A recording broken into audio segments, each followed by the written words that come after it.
Please do not forget to subscribe to my channel and click on all so you can be up to date with my channel. The second book of Samuel, chapter 1, verses 1 to 27:1, after the death of Saul. When David had returned from the slaughter of the Amalekites, and David had stayed 2 days in Ziklag, 2 on the third day, behold, a man came out of the camp from Saul, with his clothes torn and earth on his head. When he came to David, he fell to the earth and showed respect. 3 David said to him, "Where do you come from?" He said to him, "I have escaped out of the camp of Israel." 4 David said to him, "How did it go? Please tell me." He answered, "The people have fled from the battle, and many of the people also have fallen and are dead. Saul and Jonathan his son are dead also." 5 David said to the young man who told him, "How do you know that Saul and Jonathan his son are dead?" 6 The young man who told him said, "As I happened by chance on Mount Gilboa, behold, Saul was leaning on his spear, and behold, the chariots and the horsemen followed close behind him. 7 When he looked behind him, he saw me and called to me. I answered, 'Here I am.' 8 He said to me, 'Who are you?' I answered him, 'I am an Amalekite.' 9 He said to me, 'Please stand beside me and kill me, for anguish has taken hold of me, because my life lingers in me.' 10 So I stood beside him and killed him, because I was sure that he could not live after he had fallen. I took the crown that was on his head and the bracelet that was on his arm, and have brought them here to my Lord." 11 Then David took hold on his clothes and tore them, and all the men who were with him did likewise. 12 They mourned, wept, and fasted until evening for Saul, and for Jonathan his son, and for the people of the Lord, and for the house of Israel, because they had fallen by the sword. 13 David said to the young man who told him, "Where are you from?" He answered, "I am the son of a foreigner, an Amalekite."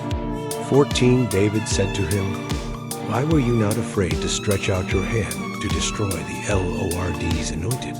15 David called one of the young men and said, "Go near and cut him down."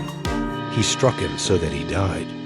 16 David said to him, "Your blood be on your head, for your mouth has testified against you, saying, 'I have slain the Lord's anointed.'"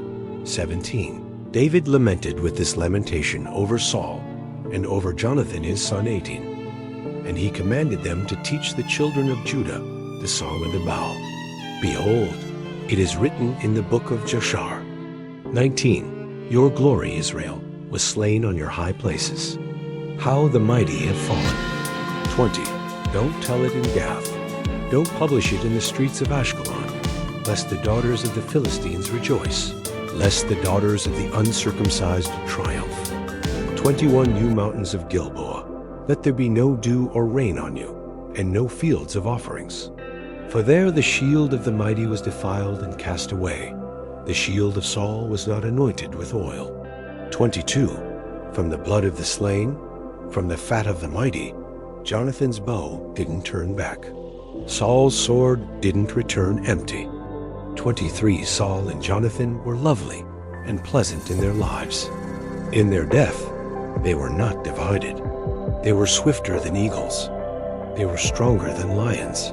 24 You daughters of Israel, weep over Saul, who clothed you delicately in scarlet, who put ornaments of gold on your clothing.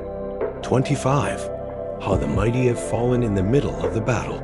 Jonathan was slain on your high places. 26 I am distressed for you, my brother Jonathan. You have been very pleasant to me.